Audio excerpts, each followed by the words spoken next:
बात उन दिनों की है जब लोग अपने बच्चों को विद्या प्राप्त करने के लिए गुरुओं के आश्रम में भेजा करते थे। बालक वरदराज जब 5 वर्ष का हुआ तो उसके पिता ने भी उसे शिक्षा ग्रहण करने के लिए एक आश्रम में भेजा।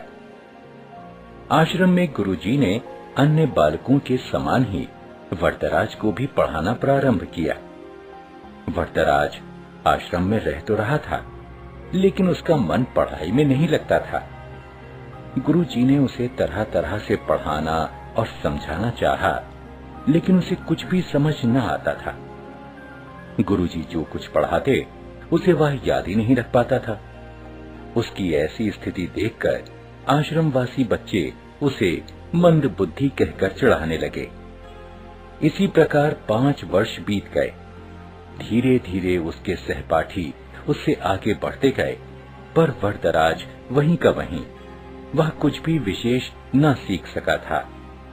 उसके साथ जो पढ़ने आए थे वे तो आगे बढ़ ही गए, जो बाद में आए वे भी उसे पीछे छोड़ आगे निकल गए। एक दिन गुरुजी भी हार मान गए।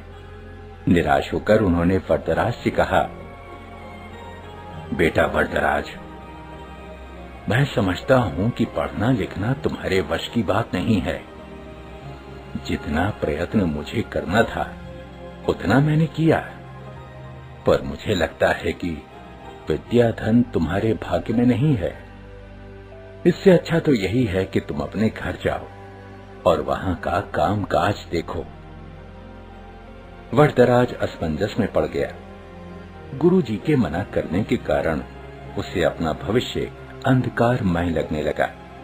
उसे यह चिंता भी सताने लगी कि घर लौटने पर उसके पिता क्या सोचेंगे।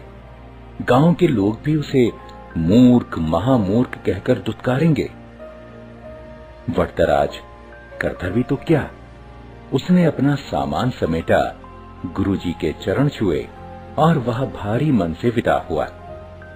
वह उदास होकर अनमने भाव से चला जा रहा था। घर वापस जाने का उसका जरा भी मन नहीं था, पर कोई और ठिकाना भी तो नहीं था। कहां जाए क्या, उसकी समझ में कुछ भी नहीं आ रहा था। वह सवेरे चला था और अब दोपहर हो आई थी। रास्ते में खाने के लिए गुरुजी ने उसे थोड़ा सत्तू दिया था। उसे भूख प्यास भी लगाई थी। चलते चलते उसे एक कुआं दिखाई दिया। वह पानी पीने के लिए कुएं पर पहुंचा। वहां उसने देखा कि पानी खींचने की रस्सी की रगड़ से कुएं की जगह पर निशान पड़ गए हैं और मिट्टी के घड़ों को रखने से जमीन पर गड्ढे पड़ गए हैं। यह दृश्य वरदराज के मस्तिष्क में बिजली की तरह कौंध गया। उसने विचार किया कि जब रस्सी की बार बार रगड़ खाने से कठोर पत्थर पर निशान पड़ सकते हैं, तो क्या लगातार परिश्रम करने से मैं विद्वान नहीं बन सकता? बस फिर क्या था, वरदराज के मन में आशा की किरण जगी। वह बुदबुदाने लगा, मैं भी लगातार परिश्रम करूंगा, अपने पाठों को मन लगाकर बार बार पढ़ूंगा और उन्हें याद करूंगा। फिर देखता हूँ कि मुझे विद्या कैसे नहीं आती। वरदराज ने कुएं पर हाथ मुड़ा और गहरी सांस लेकर आगे की ओर बढ़ा। अब वह सभी प्रकार की चिंताओं से मुक्त था, इतना कि उसे भूख प्यास की भी चिंता नहीं रही थी। वह तेज कदमों से चल रहा था। अब वह दूसरी ही तरह का वरदराज था। वह घर की ओर नहीं बल्कि आश्रम की ओर लौट चला था। सूर्यास्त होने को था। गुरुजी आश्रम की वाड़ा में टहल रहे थे। तभी उन्होंने वरदराज को आते हुए देखा। उन्हें लगा कि शायद आश्रम में कुछ छूट गया हो, जिसे लेने वह लौटा है।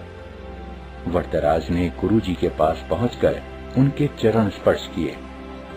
गुरुजी ने प्यार से पूछा, क्या बात है बेटा, क्या तुम्हारा कुछ सामान छूट गया जिसे लेने तुम्हें लौटना पड़ा?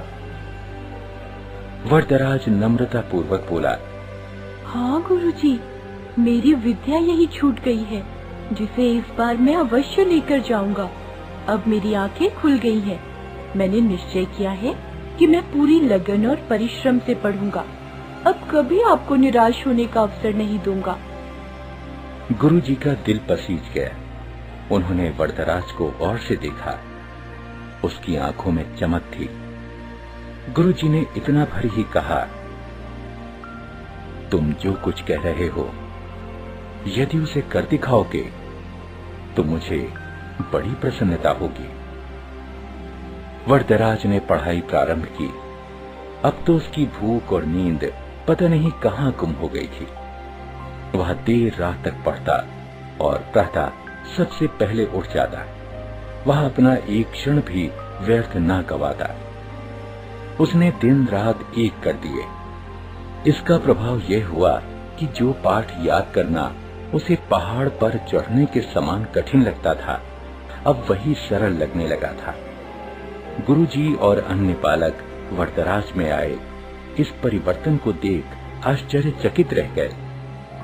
अब वरदराज की जिंदगी प्रतिभावान बच्चों में होने लगी।